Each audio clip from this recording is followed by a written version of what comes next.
సరే, మా వాళ్ళు పని మొదలు పెడతారు.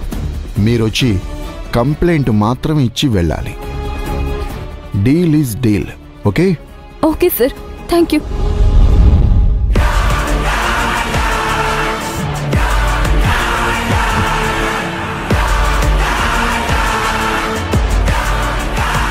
సార్, కంప్లైంట్ ఫోన్లో ఇచ్చినా ఓకే కదా సార్?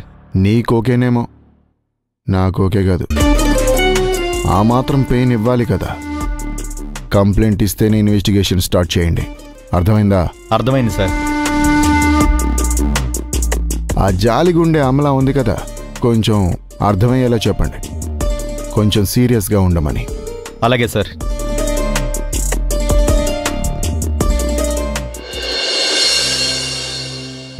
ఈ ఫైల్ తీసుకెళ్లి లోపల పెట్టు.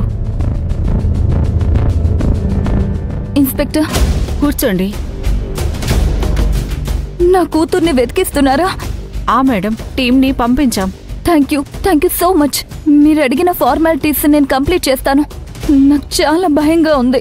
పాప స్కూల్లో ఫ్యాన్సీ డ్రెస్ కాంపిటీషన్ ఉందని దేవి గెటప్ వేసుకుంది. అదే గెటప్ లో బయటకు వచ్చిందని డ్రైవర్ చెప్పాడు. ఏమయ్యా, నీకెందుకంత నిర్లక్ష్యం? ఆ మాత్రం కేర్ ఉండాల్సిన అవసరం లేదా? నేనప్పుడు అక్కడే ఉన్నాను మేడం. సెక్యూరిటీని అడిగితే తనే వచ్చి తీసుకుని వెళ్ళాడని చెప్తున్నాడంట. ఏయ్, డ్రామాలు ఆడుతున్నావా ఏంటి? మేడం, అతని తప్పేమీ లేదు. ఎక్కడో తేడా జరిగింది. ఇదంతా డేంజరస్ వ్యవహారంలాగా అనిపిస్తుంది. ప్లీజ్, వీలైనంత త్వరగా పాపని కనిపెట్టండి.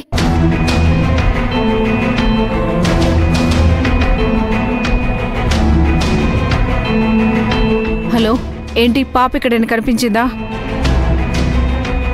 సరే, వెతకండి.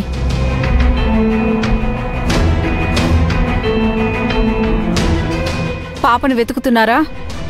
ఏమైనా జాడ తెలిసిందా? సీసీటీవీలో చెక్ చేయండి.